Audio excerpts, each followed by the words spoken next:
नमस्कार। मैं डॉक्टर दिनेश चारण बीए प्रथम वर्ष के हिंदी साहित्य के प्रथम प्रश्न पत्र में आप सभी का स्वागत करता हूं। हम प्रथम प्रश्न पत्र में आधुनिक काव्य सोपान पुस्तक पढ़ रहे हैं।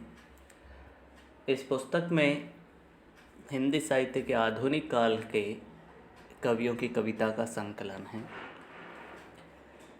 इन कवियों में हम पहला कवि अयोध्या सिंह उपाध्याय हरिओद को पढ़ रहे हैं और हरिओद की एक रचना प्रिय प्रवास का अंश श्याम संदेश हमारे पाठ्यक्रम में शामिल है। श्याम संदेश नाम से ही स्पष्ट है कि कृष्ण का संदेश है। कृष्ण जब मथुरा चले जाते हैं और कंस का वध करने के बाद मथुरा पर राज्य करने लगते हैं और लौट करके ब्रज नहीं आते हैं। अपना संदेश उद्धव के साथ ब्रज में भेजते हैं राधा के पास और अपने प्रेम और विरह को प्रकट करते हैं, लेकिन कहते हैं कि वो लोकहित के कारण वहाँ रुके हुए हैं, बाकी उन्हें भी विरह की पीड़ा उतनी है जितनी राधा को है। और ये बात उद्धव आकर के राधा को बताते हैं और कृष्ण अपना संदेश भेजते हैं। मैं पहले एक एक करके एक एक पद पढ़ूँगा और उसके बाद उन पदों की व्याख्या और करता रहूँगा और उनकी विशेषता साथ के साथ बताता रहूँगा। पिछली कक्षा में हमने जो पढ़ा उससे आगे वाला जो पद हैं वो इस प्रकार से हैं कि कृष्ण कहते हैं कि उत्कंठा के विवश नभ को, भूमि को, पादपों को, ताराओं को, मनुज मुख को प्रायस देखता हूँ। प्यारी ऐसी न ध्वनि मुझको है कहीं भी सुनाती, जो चिंता से चलित चित्त की शांति का हेतु हो गई। कृष्ण अपनी बात उद्धव के माध्यम से पहुंचाते हैं और उद्धव कहते हैं कि कृष्ण इस प्रकार से कह रहे हैं अपना संदेश सुनाते हुए।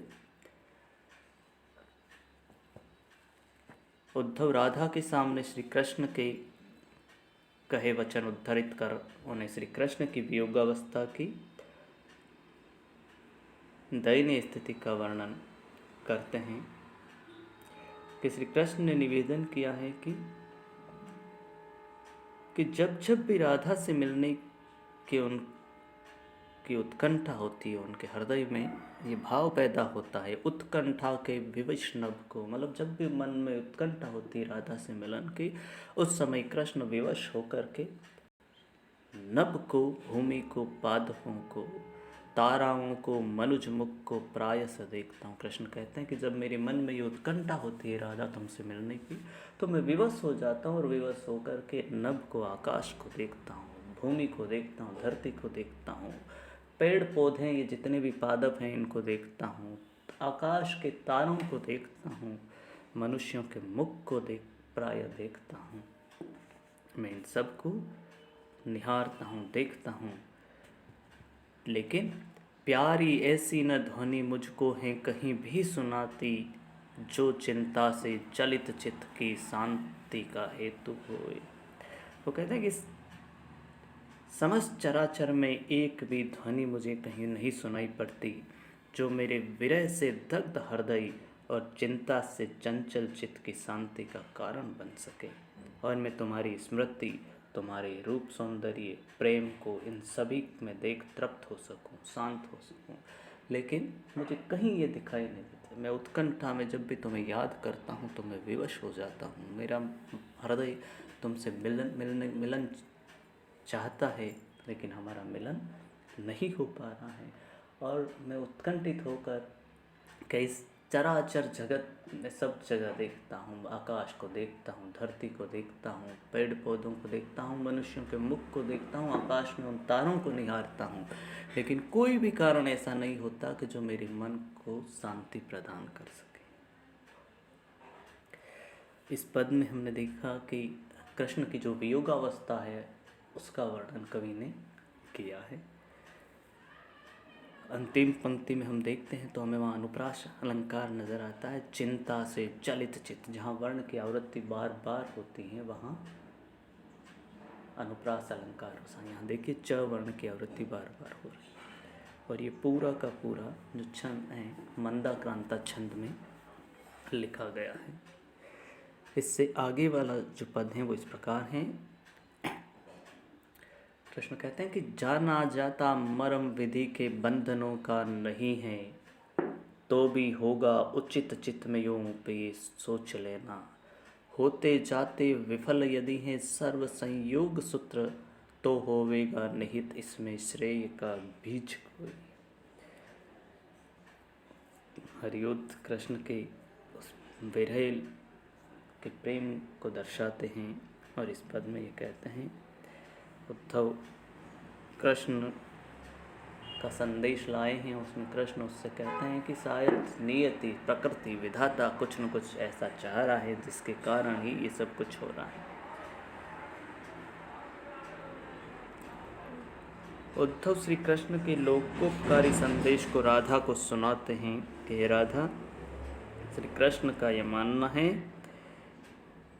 कि जाना जाता मर्म विधि के बंधनों का नहीं है, तो भी होगा उचित चित्त में यूं प्रिय सोच लेना कि विधाता के विधान का मर्म जानना, उनके कर्मों के रहस्य को जानना इन सांसारिक प्राणियों के लिए सर्वथा असंभव है। विधाता ने क्या हमारे भाग्य में लिखा है, क्या करवाना चाहता है, उसे कोई नहीं जान सकता।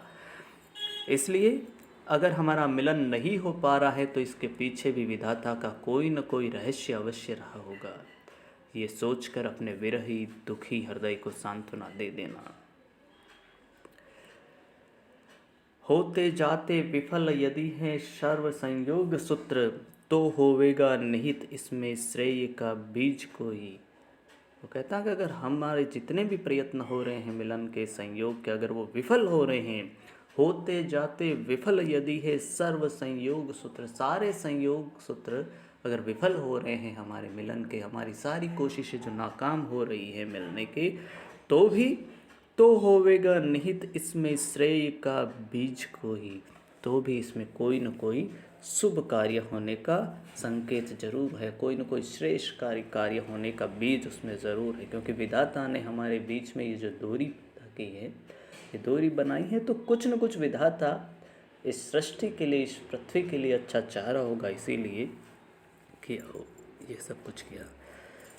कभी कहता है कि हमारा संयोग भविष्य की किसी सुखद कल्याणकारी योजना हेतु होना ईश्वर को पसंद है, इसीलिए वर्तमान में ये संयोग असंभव है कि हमारा मिलन नहीं हो रहा है। इस पद में कृष्ण का संयम, मर्यादाशीलता, व्यक्तित्व संलग्न बन पड़ता है। उनका विरह में भी लोकोपकारी संदेश भेजना हमें समाज कल्याण हेतु संयम, मर्यादा, कर्तव्य की शिक्षा देता है। यहाँ कवि ने नियतिवाद को दर्शाया है कि नियति ने जो हमारे भाग्य में लिखा उसे कोई नहीं रोक सकता है, कोई नहीं टाल सकता। जब स्वयं भगवान कृष्ण उस बात को मानते हैं कि विधाता ने, हमारे विधि ने हमारे भाग्य में क्या लिखा है और हमारा मिलन नहीं हो रहा, हमारा संयोग नहीं हो रहा है कि हम मिले, तो भी विधाता ने कुछ ऐसा श्रेष्ठकारी, कल्याणकारी लिखा है कि जिसके कारण हमारा मिलन नहीं हो पा रहा है। सर्व संयोग सूत्र, यहाँ देखिए फिर अनुप्रास अलंकार आया है। कुछ संस्कृत में शब्द भी खड़ी बोली के साथ कवि ने प्रयोग में लिए हैं और मंदाक्रांता छंद इस पद में भी हैं। अगला पद इस प्रकार है। कृष्ण कहते हैं कि हे प्यारी और मधुर सुध और भोग की लालसाएं, कांते लिप्सा जगत हित की और भी हैं मनोज्ञा। इच्छा आत्मा परम हित की मुक्ति की उत्तम माँ है, वांछा होती विशद उससे आत्म उत्सर्ग की है। उद्धव राधा को श्याम का संदेश सुनाते हैं कि हे राधा, श्याम ने ये कहा है कि हे प्यारी और मधुर शुद्ध और भोग की लालसाएं, कि मेरे हृदय में राधा के साथ बिताए प्रेम संबंध की मधुर शुद्धियाँ स्मृतियाँ हैं और भोग की लालसाएं इच्छाएं हैं। कांते लिप्सा जगत हित की और भी है मनोज्ञा है कांते। इस प्रकार मन में अनेक ऐसी मनोज्ञाएँ हैं, अनेक ऐसी इच्छाएं हैं कि जिनसे लिप्त होने से समस्त जगत का हित हो सकता है। अर्थात श्री कृष्ण की अनेक भोग विलास की मधुर इच्छाएं हैं और वे करना चाहते हैं जिससे जगत का कल्याण हो सके। यही नहीं, उनके मन में ये इच्छा है कि मेरी मनोवांछनाएं पूर्ण होने पर सभी की मुक्ति उत्तम रूप से हो सकती है। इच्छा आत्मा परम हित की मुक्ति की उत्तमा है, वांछा होती विशद उसमें आत्म उत्सर्ग की है। कहते हैं कि मन में ये भी वांछा है कि मेरी मनोकामनाएं मनोवांछाएं पूर्ण होने पर सभी की मुक्ति उत्तम रूप से हो सके।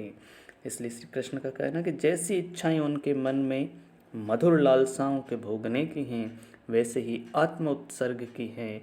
इससे लोकोपकार अधिकाधिक हो सकता। तो हे राधा, आत्म उत्सर्ग तक कर देने को मुक्ति की कामना में लीन हो जाना चाहते हैं। मतलब सीधा सा ये है कि सांसारिक आत्माओं के कल्याण हेतु श्री कृष्ण राधा के चरणों में आत्म उत्सर्ग तक करने की इच्छा रखते हैं।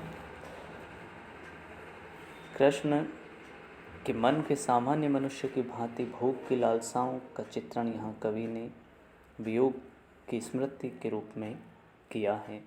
साथ ही कृष्ण का आत्मा परम हितार्थ मुक्ति की कामना से मन में आत्म उत्सर्ग की इच्छा संजोना उपदेशात्मक बन पड़ा है। कृष्ण की लोकहितकारी भावना को कवि ने यहाँ दिखाया है। मंदाक्रांता छंद में लिखा हुआ ये पद माधुर्य गुण लिए हुए हैं। इन पदों में से अगर कुछ समझ में नहीं आया है तो पुनः आप मुझसे पूछ सकते हैं। आज के लिए इतना ही। अगली कक्षा में हम फिर कुछ पदों के साथ मिलेंगे। धन्यवाद।